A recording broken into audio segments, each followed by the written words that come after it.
La Content Factory, c'est le podcast qui vous dévoile les astuces et décrypte le process de création des meilleurs créateurs.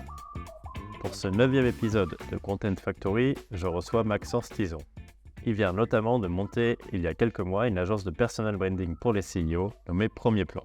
Ravi de t'avoir, Maxence, pour ce 9e épisode de Content Factory, podcast qui parle à la rencontre des créateurs, pour parler un peu du process créatif. Pour ceux qui ne te connaissent pas, je résume assez vite ton parcours. Tu as travaillé chez Google et TikTok, tu as aidé des marques et des créateurs dans leur stratégie de contenu, stratégie vidéo. Tu as toi-même ensuite monté des comptes /médias qui ont vachement viralisé, puisque tu as totalisé des centaines de milliers d'abonnés. Et tu es maintenant à la tête de Premier Plan, une agence qui aide les CEO et les entrepreneurs à faire plus de contenu, en tout cas mieux, via le personal branding. Donc, globalement, première constatation, la création de contenu vidéo, c'est ce que tu maîtrises depuis toujours. C'est de ça dont on va parler globalement dans cet échange. Avant ça, j'aimerais bien que tu nous parles de ton dernière activité, donc Premier Plan. Comment t'es venue l'idée? Est-ce que c'est la somme de justement toutes tes expériences? Est-ce que c'est une constatation? Et voilà. Ouais, carrément. Alors déjà, j'en profite, pour te remercier, de l'invitation sur le podcast. Je suis très content d'être ici et surtout du fait que, comme tu l'as dit, la création de contenu, non seulement j'en fais depuis un moment, mais surtout, c'est un kiff avant tout, donc c'est toujours cool de parler de ça. Et donc pour répondre à ta question de comment ça m'est venu cette idée de développer un peu enfin d'aider les entrepreneurs à développer leur présence en ligne, je dirais que c'est un mix de pas mal de signaux, que j'ai un peu, analysé et senti de par mes expériences précédentes aussi et des choses que je voyais beaucoup. Heu, un des premiers signaux, je vais dire que c'est, cette impression ou cette sensation que, voilà, on était dans un monde déjà jusqu'il y a quelques années où pas mal de, évidemment de créateurs de contenu, d'influenceurs ont pris une énorme, place aujourd'hui dans notre consommation de contenu, dans les médias et cetera. De plus en plus d'entre eux, devenaient des entrepreneurs également, donc ils montaient leur boîte et tout. Et en fait, là, je me suis rendu compte qu'il y a aussi de plus en plus d'entrepreneurs qui font un peu le chemin avec et qui, veulent devenir influenceurs. Je mets avec des guillemets puisque ça ne deviendra jamais leur activité principale. Mais, parce qu'ils se rendent compte en fait que, tout simplement avoir une présence en ligne, ça a un impact énorme, non seulement sur leur image personnelle, évidemment, mais aussi sur leur business derrière, leur business actuel et d'ailleurs même tous les business qu'ils auront l'occasion de monter par la suite. Et donc moi, ma conviction, c'est que la création de contenu de manière générale, c'est un truc qui, change des vies et va continuer de changer des vies et que je l'ai vécu, moi-même et que j'avais envie de partager ça et c'est un moyen pour moi de, mixer un peu mon goût justement pour la création de contenu, les vidéos sur, TikTok, Insta, tout ça et l'entrepreneuriat, le business de manière générale. Ok, bah oui, bien sûr, tout se rejoint, tu as tout dit.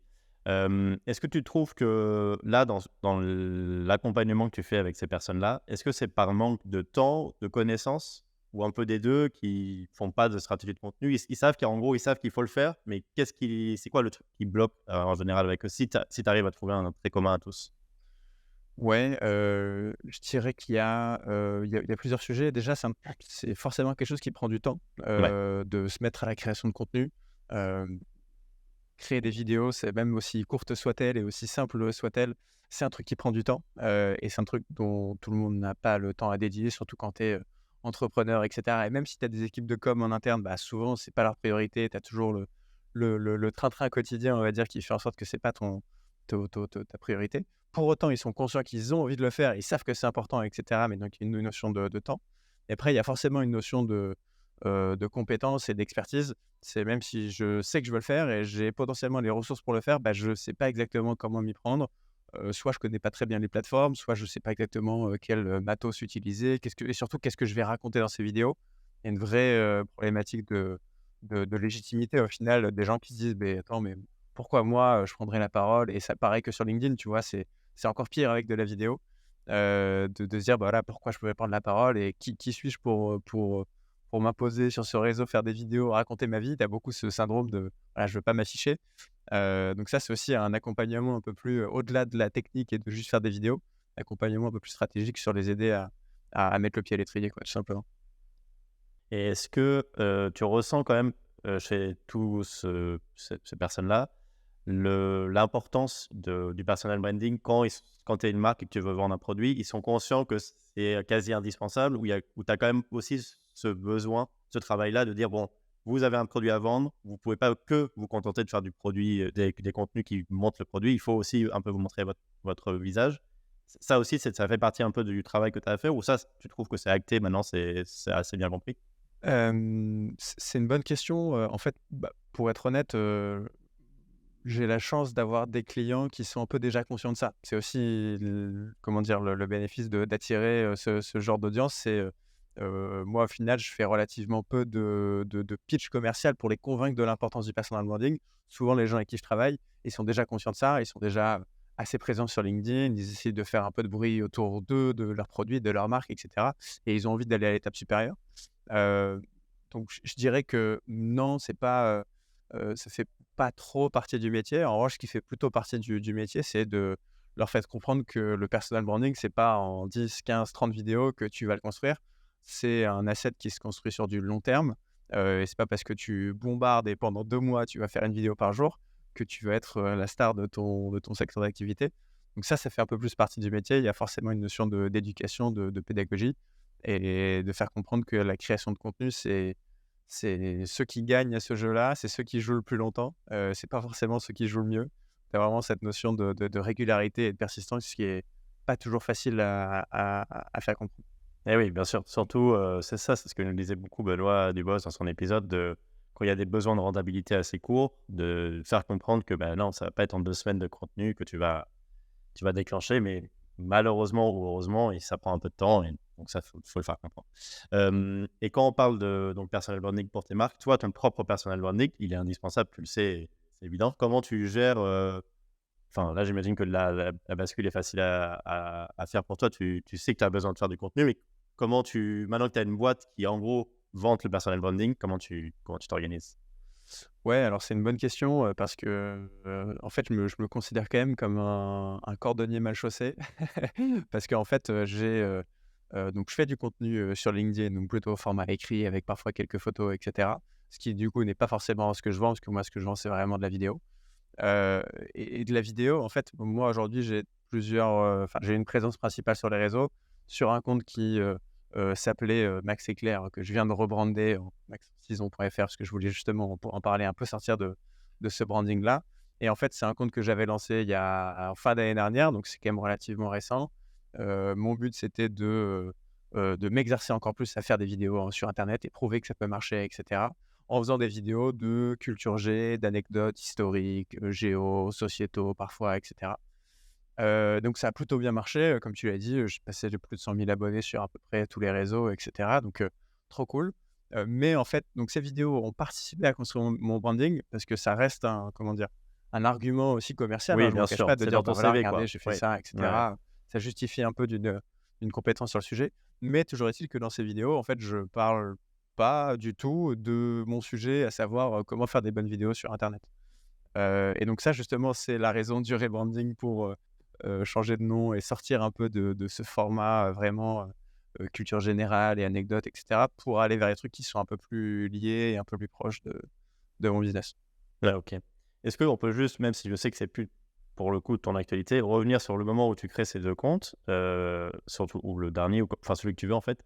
Parce qu'en fait, ce qu'on entend souvent, c'est dire: «Bon, bah, là, j'ai viralisé, assez vite sur les là, pour le coup, toi, c'est sur les 2 comptes», et c'est assez frustrant pour un petit créateur de dire: «Bah, il me dit: "J'ai viralisé hyper vite", mais c'est quoi le point de enfin, comment le point de départ, il se dit: «Je vais faire ça, je sais que ça va pas». Est-ce que dans ta tête, tu dis: «Je sais que ça va marcher, je vais faire ça et je pense que c'est les bonnes pratiques», ou il y a une part de: «Bon, bah, je jette un peu la pièce et j'espère que ça va prendre»?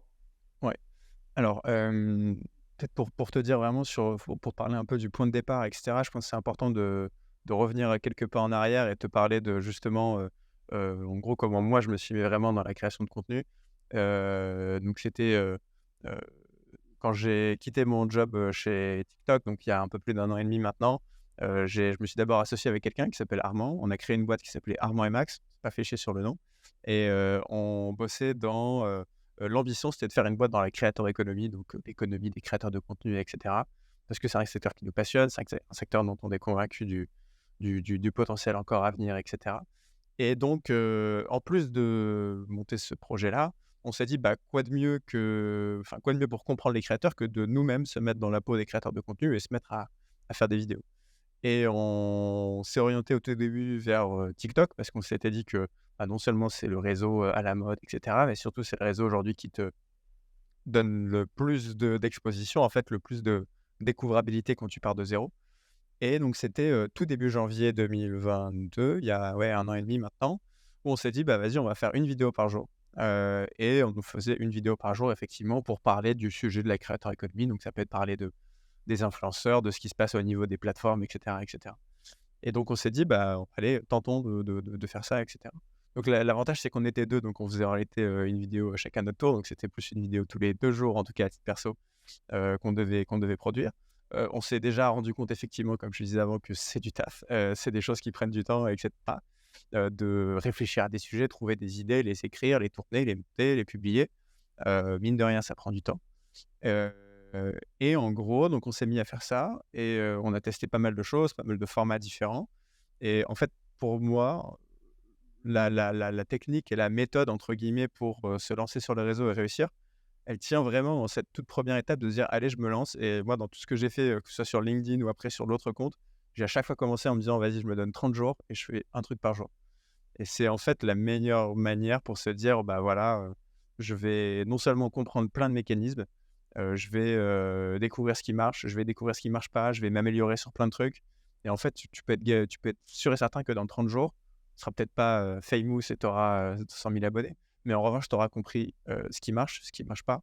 Tu sauras déjà un peu mieux dans quelle direction tu vas aller.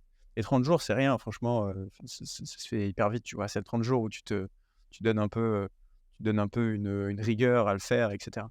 Et donc c'est comme ça qu'on a commencé. On a fait 30 jours, il se trouve que ça s'est bien passé. On a continué pendant 100 jours. Ensuite, pendant 100 jours, on a fait une vidéo, par jour. Après les 100 jours, on s'est un petit peu calmé, on avait pas mal d'autres, trucs sur le feu. Mais en tout cas, ce dont on s'est rendu compte, c'est qu'en ces 100 jours, un peu plus de 3 mois, bah, non seulement le compte a bien pris, parce que forcément déjà on regardait la toute première vidéo et la 100e, bon, bah, c'était bien mieux, que ce soit d'un point de vue, technique, visuel, que dans le storytelling, les techniques, ce que tu veux.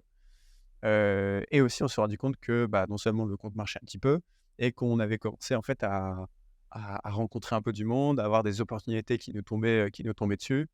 C'est comme ça qu'on a rencontré notamment, Victor Apchi, je ne sais pas si tu vois qui c'est, qui est, le mec du compte entre autres, Le Guide Ultime, mais aussi son compte, Victor, Apchi, qui organise des événements et cetera. On avait, ouais, à peine 10 000 à 15 000 abonnés sur le compte, je crois. Il nous a dit: «Bah, les gars, vous avez l'air de vous intéresser à ça, venez, j'organise un événement, ça peut être intéressant, machin». Et donc c'est un peu comme ça qu'on a mis un pied dans cet écosystème aussi. Et donc en fait, il y a eu ça, il y a eu des opportunités de collaboration avec des marques et ce genre de choses. Et en fait, de se rendre compte que, tes efforts, payent d'une certaine manière, bah, ça, même si c'est pas grand-chose au début, ne serait-ce que juste recevoir des messages de gens qui te disent: «Ah les gars, c'est cool ce que vous faites, je kiffe vos vidéos, vivement la prochaine et tout».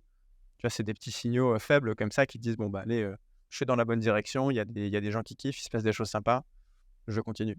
Et donc ouais, voilà un peu, comment on s'est lancé. C'est un bon conseil, c'est le conseil que tu donnerais de toute façon même aujourd'hui. Faites 30 jours ou en tout cas donnez-vous une période, sans être statique, c'est-à-dire ne pas faire tous les jours la même chose et de rien changer. Essayez des choses et voyez un peu la bonne formule, pour que ça ait l'air de commencer à prendre. Ça. Ouais. En fait, faut bourriner quoi. Faut il y a tu vraiment une période au début où, la quantité prime sur la qualité. Et en fait, la qualité va venir de la quantité. Parce que tu en fais beaucoup, tu comprends ce qui marche.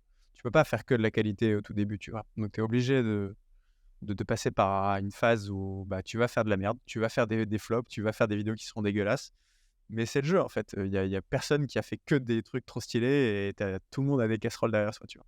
Et justement là, quand tu dis, le critère de qualité, tu as l'impression que tu l'apprends au fur et à mesure du temps? Au début, tu sais que de toute façon, bon, OK, la qualité va pas être folle parce qu'on n'a pas je sais pas, j'en sais rien, on n'a pas de fond comme on veut, on n'a pas la bonne cam, on s'en fout, on sait que ça va s'améliorer. Ou alors c'est justement en le faisant, tu dis: «Ah putain, mais en fait, on aurait dû mieux écrire, on aurait dû se filmer comme ça». C'est un peu un mix des 2, des attentes que tu avais au début et les retours que tu as eu ou j'en sais rien, ou toi, ton expertise au fil du temps? Bah, ouais, je dirais que c'est un mix des 2 parce qu'il y a des trucs où tu t'en rends compte, typiquement, la qualité de l'image, la Ouais. qualité du son, bah, tu sais très bien qu'avec un micro, professionnel ou avec une meilleure caméra, tu ferais des trucs plus cool. Mais ça, encore une fois, ça peut clairement pas être un truc qui te limite. Et Pendant oui. très longtemps, j'ai juste tourné à l'iPhone et c'est tout. J'avais aucun matos, aucune lumière, rien du tout. Et après progressivement tu t'améliores, même si tu sais que c'est pas ouf au début. Et après il y a des trucs que tu sais pas, clairement, comment, faire une bonne accroche, comment, rebosser ton storytelling pour aller un peu plus droit au but et cetera. Des trucs que tu affûtes, avec le temps, quoi. Donc des trucs que tu découvres, c'est le même principe que, tu sais, quand on te dit, en entrepreneuriat de pas attendre que ton produit soit parfait pour le shipper, même si tu sais qu'il est pas parfait, il faut l'envoyer, quoi. Bah, là, c'est ton produit, c'est ta vidéo, c'est ton contenu, il faut l'envoyer et tu as l'avantage de pouvoir en faire beaucoup plus qu'un entrepreneur qui parfois a un seul produit qui va devoir, perfectionner.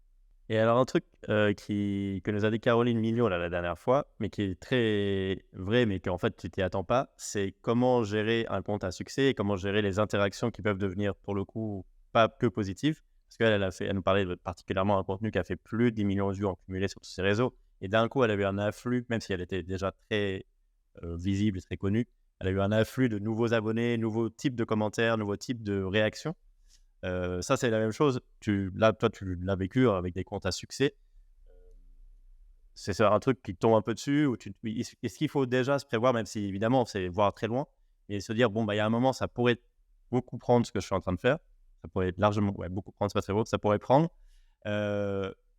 Pareil, comment tu as géré ce moment où tu dis, ouais, ça y est, j'ai plus de commentaires ennemis, mais beaucoup plus, et j'ai beaucoup plus de monde qui me suit. Est-ce que ça te change un peu ton état d'esprit ou pareil, c'est avec le temps? Hem, ouais, alors, déjà, il y a un truc dont je pense qu'il faut parler, c'est l'aspect, la dopamine Ouais, des notifications de genre, parfois tu te réveilles un matin, tu vois que ta vidéo elle est passée de 500 à 50 000 vues, ouais. tu pètes un plomb, tu te dis: «Mais waouh, c'est incroyable ce qui se passe» et Oui, ça, cetera. c'est Enfin, réel. Il y a pas de fausse modestie ou j'en sais rien, c'est mais concret, quoi. Ouais. qui que tu sois, tu vois? Franchement, Oui, pour avoir voilà. parlé même avec des mecs qui sont à plusieurs millions d'abonnés et cetera, ils sont en mode, c'est même encore pire, tu vois? Ils sont complètement addicts à refresh leur téléphone pour voir, putain, sur les 10 premières minutes, elle a pris, 15 000 vues et cetera. Donc ça, c'est un vrai truc de voir ce qui se passe autour de ta vidéo et les conséquences derrière, pour répondre à ta question sur les gens qui te contactent, heu, enfin, il se passe plein de choses, tu vois? Et en fait, généralement, sur un réseau notamment comme TikTok et même, enfin, Instagram, YouTube, partout, plus tu as une vidéo qui va, prendre et avoir des vues et cetera, plus tu vas aussi avoir des gens qui vont te tomber dessus en mode, tu racontes n'importe quoi, voilà, des haters, des trolls, des tout ce que tu veux. Donc ça aussi, c'est un truc qu'il faut gérer en contrebalance.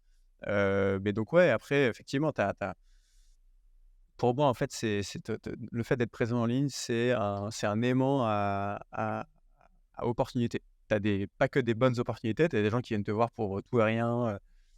Typiquement, tu vois, il y a plein de gens qui sont des étudiants qui venaient me voir en mode: «Bah, ouais, je fais mon mémoire et tout sur, l'influence, est-ce que tu peux venir m'aider?»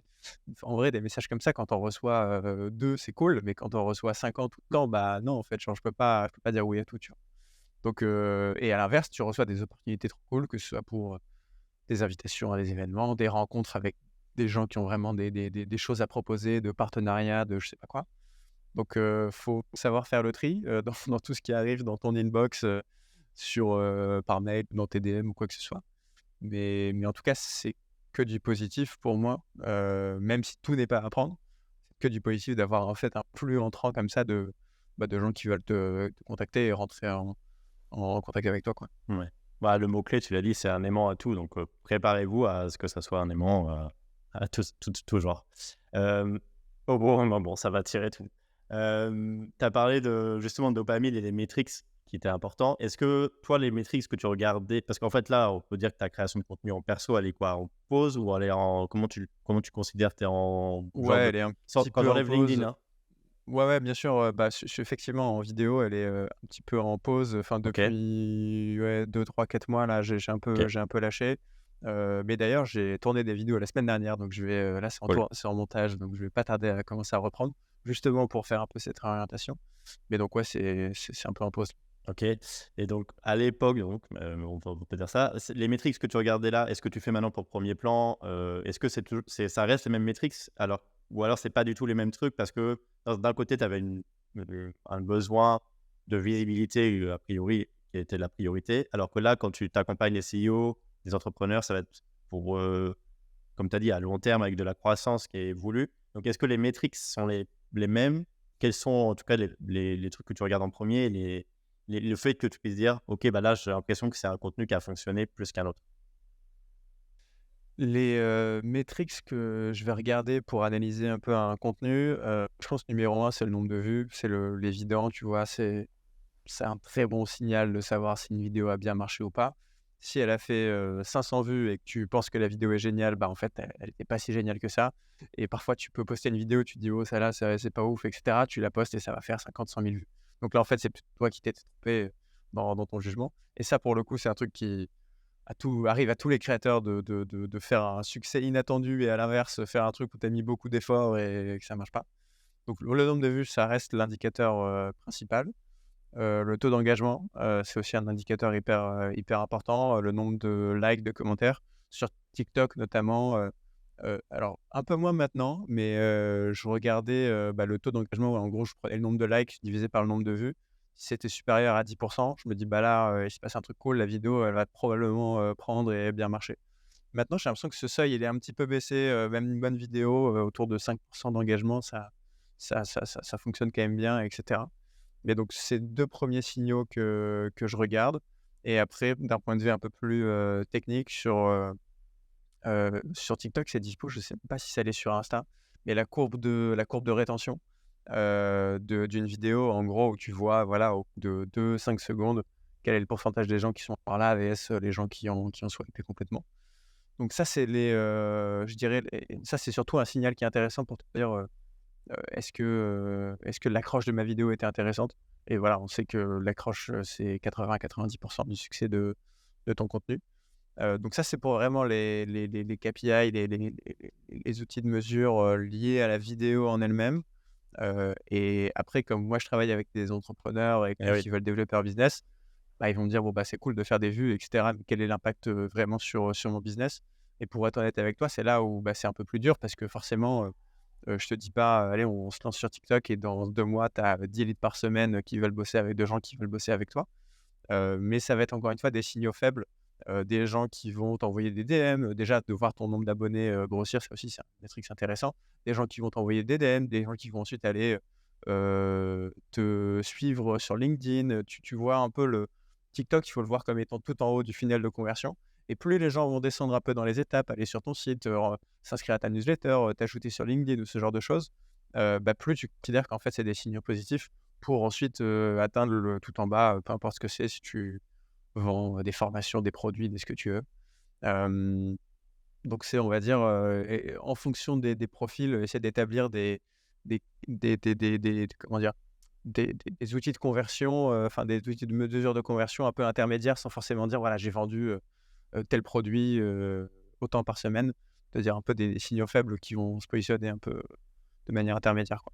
Oui, donc ça, en fait, c'est ce que tu disais en intro, que dans ton cas, dans le cas de premier plan et dans le cas de tu as besoin de faire des contenus pour une entreprise, pour une marque, ça va pas se faire en 2 semaines, donc laisse le temps au contenu à faire leur «travail» entre guillemets et là, pour le coup, bah, tu vas peut-être pas regarder le taux de rétention de l'accroche de la vidéo, enfin, si tu vas le regarder, mais il va être un peu moins important puisque c'est plutôt un truc sur le long terme. C'est pareil encore, je cite encore un épisode précédent, mais Benoît Dubos qui me disait, il dit: «Je suis très content quand un client me contacte après 2 ans, 2 ans et demi de m'avoir suivi parce qu'il est prêt en fait. Il a tout regardé et ça y est, il sait de quoi il veut parler. Donc ça prend le temps qu'il faut que ça prenne, mais au moins quand il arrive, il est prêt». Ouais, Heu bah, ça c'est ouais, c'est un énorme avantage le fait de s'exposer sur les réseaux, de raconter un peu toute ta vie. et ouais. C'est qu'au final quand les gens ils viennent te parler, bah, toi tu as pas grand chose à dire puisqu'ils savent déjà tout de toi, c'est plus à toi de poser des questions pour savoir ce qu'ils veulent. Mais effectivement, moi j'ai eu, ouais, pas mal de calls avec des gens qui prennent contact avec moi via LinkedIn ou Insta et au final, bah, j'ai pas vraiment à me vendre. Ils savent déjà tout, de ce que je peux proposer et s'ils m'ont contacté, c'est souvent parce ils savent déjà qu'ils veulent acheter et qu'ils veulent convertir. Donc ça, c'est sûr que c'est un avantage, énorme à créer du contenu, ouais. Bah oui, c'est ce que tu disais aussi tout à l'heure, c'est-à-dire, j'ai pas trop besoin de faire ce taf de, je vais devoir leur vendre le fait de devoir faire du personal branding parce qu'ils sont au courant puisqu'ils me suivent. Aussi un sujet qu'on n'a pas trop évoqué dans cette idée de stratégie de contenu, c'est le fait d'avoir l'idéation, le moment où tu trouves ton idée, que ça soit là pour le coup pour premier plan ou quand tu le fais en perso. Chacun a un peu sa méthode, magique. Enfin, je sais pas si c'est magique. Toi, comment tu t'en sors pour les idées? Pareil, est-ce que tu notes tout ce qui te passe un peu par la tête? Tu dis ça, je peux l'exploiter à un moment donné? Ou une autre tactique, une autre méthode? Comment tu fonctionnes? Ouais, alors ce qui est intéressant, c'est que moi, je dois à la fois trouver des idées pour moi et pour Eh les oui, autres et donc je fonctionne pas exactement pareil, pour moi et pour les autres. Pour moi, je suis plus, de effectivement la team, voilà, je note tout ce qui me passe par la tête et parfois ça peut être, un dimanche à 22h, voilà, je vais avoir des idées, je les fous dans l'application de notes, sur mon iPhone et je sais que je reviendrai dessus plus tard et cetera et après j'ai sur Notion un outil, qui permet de voilà, je centralise, toutes les idées, elles passent de idées, validées, idées écrites, tournées, montées et cetera. Le petit, Kanban là qui va bien. Et avec mes clients, c'est un peu différent, parce que, bah, je peux pas me permettre d'être, avec eux H24 et de noter les idées qui leur passent par la tête. Donc généralement, ce que je fais, c'est qu'on fait des sessions un peu de brainstorming ensemble où, bah, on se prend, voilà 1 heure généralement pour se dire, «Bon, de quoi tu as envie de parler?» et on essaye en gros de définir un peu leur ligne éditoriale, en faisant un mix entre, ce dont ils ont envie de parler et ce dont moi je pense qu'ils pourraient aussi bien marcher sur les réseaux. Pas tomber dans le piège de: «Je veux faire des vidéos sur TikTok, mais je veux juste parler de moi et de à quel point je suis génial», parce que ça va intéresser personne. Donc faut trouver, des sujets qui sont universels en fait, qui peuvent parler à tout le monde et ça, c'est un des trucs les plus durs souvent. J'ai un des conseils que je donne souvent, c'est, te pense pas comme étant, en train de donner une conférence, à Station F, pense-toi plutôt à un repas de famille, où il y a ton petit cousin de 15 ans à ta gauche et ton oncle de 60 à droite. Trouve un sujet de conversation qui va intéresser et divertir les 2. Parce qu'en fait, c'est ça que tu fais, tu vois? Tu parles à la population, dans son ensemble, tu vois? Et en fait, TikTok et Insta et ce que tu veux, ça reste des réseaux de divertissement avant tout. Les gens, ils sont là pour se divertir, ils sont pas là pour mater un TED Talk ou une conférence, de Station F. Donc faut que tu t'adaptes aussi à ton audience et à dans quel état d'esprit elle est. Et même si tu vas me dire que, ton oui, mais moi, mon audience, c'est, j'en sais rien, des gens de, 45 ans, CSP+, qui sont responsables marketing dans des boîtes, donc ils vont comprendre de ce dont je parle. Petit 1, potentiellement, ils ont pas du tout envie de mater ce genre de contenu quand eux, ils vont sur TikTok et Insta, ils veulent du truc, beaucoup plus intéressant. Et petit 2, si tu te contentes de parler uniquement à ces personnes-là, en fait, tu te restreins complètement et l'algo va pas comprendre, quelle est ta cible. Elle va se rendre compte que 99 des gens qui sont pas dans ta cible, juste swipe ta vidéo. Donc en fait, ça va pas marcher tout simplement. Si tu veux vraiment avoir un truc qui est ultra ciblé, les réseaux, c'est pas fait pour toi. Pense plutôt à de la newsletter ou à aller faire de la prospection tout simplement sur LinkedIn si tu as une niche, très, très précise, ce sera beaucoup mieux. Si tu fais des vidéos sur TikTok ou Instagram ou quoi, c'est que tu es dans une optique de, «ratisser large» entre guillemets, de toucher beaucoup, beaucoup de monde en espérant que parmi tous ces gens, il y ait des gens qui soient effectivement dans ta cible et qui puissent derrière, convertir sur tes produits. Mais il faut être OK avec le fait que, si tu fais 100 000 vues sur une vidéo, c'est clairement pas, 100 000 potentiels clients. C'est plein de gens qui sont juste, intéressés par ce que tu racontes, mais ça s'arrête là.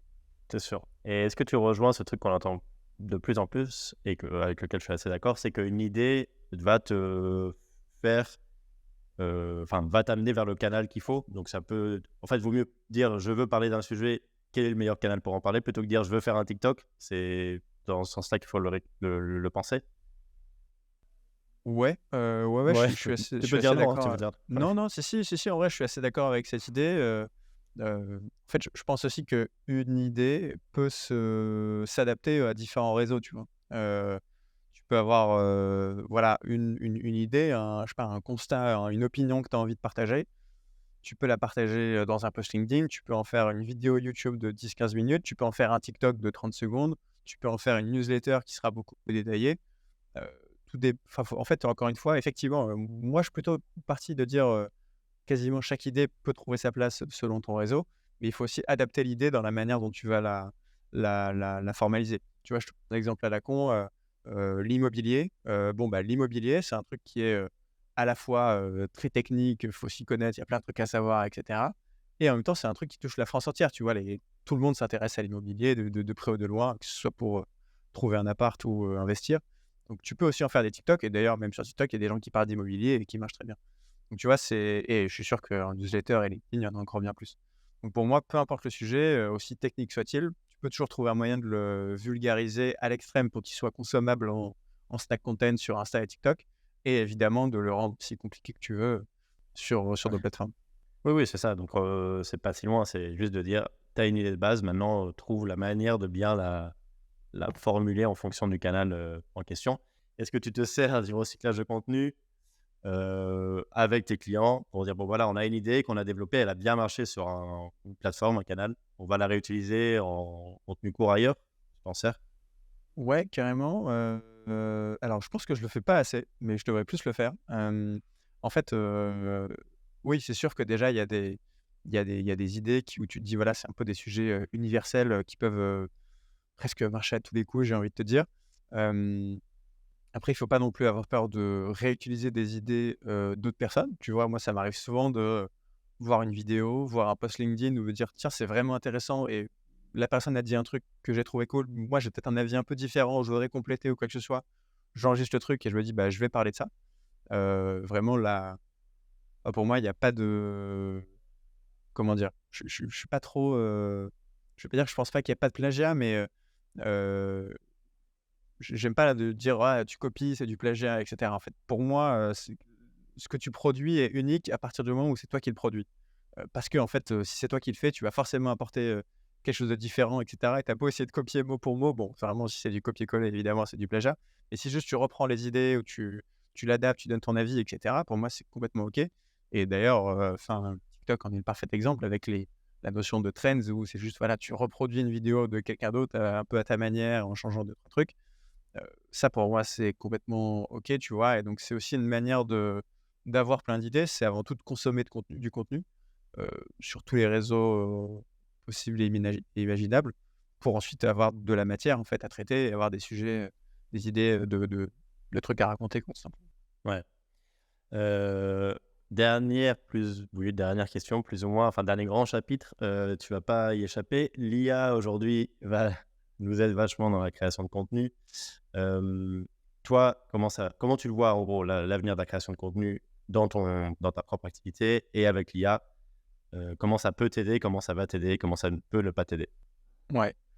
Heu, c'est marrant, je me suis posé cette question, pas plus tard que hier ou il y a 2 jours où je faisais un peu le bilan. Je me disais: «Beh, au final, l'IA, qu'est-ce que ça m'a apporté?» tu vois, là, sur les 6 derniers mois et malheureusement, j'ai envie de dire pas grand-chose. Ah ouais. En fait, je fais partie de ceux qui, je dirais pas que je suis réfractaire, mais en fait, je me dis: «Bah, non, en fait, ouais, ChatGPT et tout, c'est trop c'est rigolo, c'est trop cool, ça fait des trucs», mais en fait, au quotidien, j'arrive pas à m'en servir, tu vois? Heu, Je fais partie de peut-être que je passe à côté d'un truc ou peut-être que juste il y a pas vraiment de truc. Mais j'ai essayé de m'en servir pour, écrire des scripts, pour mes vidéos. C'est la première chose que j'ai fait ouais, avec et en vrai, j'étais pas très satisfait. Alors c'est cool pour trouver des idées à la limite, ouais. genre te dis voilà, je m'en servais sur Max Clair par exemple de dire: «Bah voilà, donne-moi, 20 anecdotes, culturelles, qui sont assez originales et qui sont un peu évoquées et cetera». Ça me donnait quelques trucs, bon parmi les 20, tu en as 3-4 qui sont intéressantes, donc ça pourquoi pas. Mais j'ai envie de te dire, sur Google, tu as les résultats aussi, tu peux avoir un top 20 d'anecdotes, sur, le sujet que tu souhaites. Hem Et sur les scripts, j'étais jamais, très satisfait parce que je trouvais toujours que c'était très, jamais très naturel, quoi et quand tu Ouais, fais ouais. une vidéo, tu pas là pour réciter un exposé, tu vois? Donc ça, j'étais un peu déçu. Heu, Après on en parlait avant de lancer l'épisode. Moi, j'ai testé plein d'outils aussi, Opus Pro, Rask, et cetera. Heu, en fait, c'est marrant parce qu'à chaque fois, je me suis dit: «Waouh, trop stylé cet outil, il fait un truc de ouf». Mais en fait, à chaque fois, je me suis rendu compte que, bah, non, ça allait pas exactement avec, ce que Ouais. je voulais et cetera. Je te prends l'exemple de Opus Pro, et d'autres outils même comme, Submagic et tout. En vrai, trop cool ce qu'ils font, ouais, j'admire de ouf. Mais à chaque fois, je me dis: «Bah, en fait, ils me proposent, donc pour donner du contexte, c'est des outils qui soit te font des extraits de vidéos, soit vont sous-titrer tes vidéos et cetera et en fait, l'IA, enfin l'outil va te donner une version de ce qu'il pense être, bien et en fait, toi, tu peux pas du tout, tweaker, quoi que ce soit, changer, des je sais pas, des emojis, des couleurs, des effets sur les textes et cetera ou les moments qui seront choisis par l'algo. Donc ça, en fait, c'est un truc qui m'a toujours dérangé parce qu'en fait, bah, moi, dans mon taf, je peux pas juste me contenter de dire: «Bon, bah, l'IA m'a donné ça comme extrait, donc je vais utiliser ça, tant pis». Si moi, je préférais un autre. Donc pour l'instant, la vérité, c'est que j'en utilise quasiment pas, je crois. Effectivement, on en a parlé un petit peu avant et nous, là, chez Capt, un des gros enjeux, c'est de savoir comment, apporter, comment grâce à l'IA apporter encore plus de facilité à créer des contenus? Parce que là, l'idée, c'est justement de faire une content factory, de pouvoir créer, dupliquer, décliner du contenu, mais comment aller dans l'extra mile, quoi. En gros, dire on vous amène encore plus et vous allez gagner encore plus de temps et des choses auxquelles vous n'avez pas pensé à l'avant. Et je suis d'accord avec toi, ça rejoint, on est vraiment dans ce truc où c'est pas encore parfait, mais bon, c'est un bon challenge pour nous, c'est savoir comment apporter ce petit extra, quoi. En fait, je me demande si, tu vois, l'idée me passe par la tête là, et je sais pas si c'est un truc que vous avez déjà exploré. Moi, ce qui m'embête toujours, c'est, voilà, l'IA te donne, une vidéo, telle quelle, et en fait, moi, j'aimerais bien la prendre le fichier, comment dire? Le fichier projet, tu vois, et l'envoyer dans Premiere Pro et pouvoir changer des trucs. Donc je sais pas si, tu vois, en fait, la solution, c'est pas forcément un SaaS, mais c'est peut-être un plugin, sur Premiere et Final Cut qui te permet d'automatiser énormément de choses. J'avais si je du coup, je repense à un autre outil que j'avais testé, c'est, Autopod. Je sais pas si tu avais vu? Qui permet de monter tes podcasts avec, de synchroniser le son, la caméra et tout. Ça, je pourrais en avoir besoin potentiellement, mais j'avais trouvé ça cool. Bref, du coup, pour le coup, ça, c'est un outil enfin, c'est un outil qui se plug dans Premiere Pro de mémoire. Donc, moi, j'ai l'impression que pour, pénétrer et vraiment, conquérir un peu, le marché des monteurs vidéo, des créateurs et tout, il faut plutôt essayer de s'adapter à leurs outils existants plutôt que de leur proposer, autre chose. Parce qu'en fait, je me dis, même si l'outil est ultra avancé, quoi que tu proposes, les outils d'édition de vidéo, en mode SaaS, 100 online et cetera, je pense que tu seras toujours un peu limité, tu vois? Tu as beau construire des features en plus et tout, bah, il va quand même te manquer quelque chose. Bah, écoute, on arrive un peu à la fin de ce qu'on voulait évoquer ensemble. Qu'est-ce que pour ton avenir, ces premiers plans, qu'est-ce qu'on peut te souhaiter là pour les prochains mois? Qu'est-ce que tu as en tête avec premiers plans pour les prochains mois? Peut-être, est-ce que tu as des choses j'en sais rien, est-ce que tu as des choses oui, vas-y, Ouais, pardon. ouais, bien sûr, bah, alors qu'est-ce que j'ai en tête? Déjà, c'est de, heu stabiliser et pérenniser, le business. C'est encore un business qui est relativement, récent, tu vois? Donc, continuer à, conquérir, des nouveaux clients, onboarder encore plus de gens et tout. J'ai une nouvelle recrue qui arrive pour septembre, donc on peut me souhaiter que ça se passe bien et cetera, même si j'ai pas de doute, j'en suis convaincu. Et en gros, ouais, moi je vais continuer à lancer pas mal de projets autour de la création de contenu. J'aimerais bien, créer un lieu dédié, en fait. J'ai pas mal de clients qui me disent souvent: «Est-ce qu'on peut venir chez toi, tourner et tout?» Aujourd'hui, c'est pas le cas. J'aimerais bien avoir un espèce de mini studio d'enregistrement, quelque part. Donc ça fait partie des projets qui sont un peu dans le pipe aussi. Mais donc ouais, ce qu'on peut me souhaiter, c'est que la création de contenu, continue de battre son plein et qu'il y ait de plus en plus de gens qui se rendent compte de l'intérêt de le faire, et voilà. Et comme d'habitude, on finit avec les 3 points importants de cet échange avec Maxence. Le premier point, c'est ce qu'il appelle le test des 30 jours, c'est-à-dire vérifier la viabilité d'un projet, d'une idée, en publiant une fois tous les 30 jours, et puis faire le bilan à la fin de cette période pour savoir si ça peut ou si ça a fonctionné. En 2, c'est d'avoir un personal branding assez fort pour attirer de potentiels clients qui sont déjà qualifiés car ils connaissent votre travail et ce que vous allez proposer comme produit. Et en 3, enfin, c'est une évolution constante et ne pas être figé dans un projet sur une trop longue période pour pouvoir réagir aux nouvelles tendances du marché, aux nouvelles façons de faire pour que votre contenu et votre production soient tout le temps très proches de ce qui peut marcher ou ce qui est en train de marcher.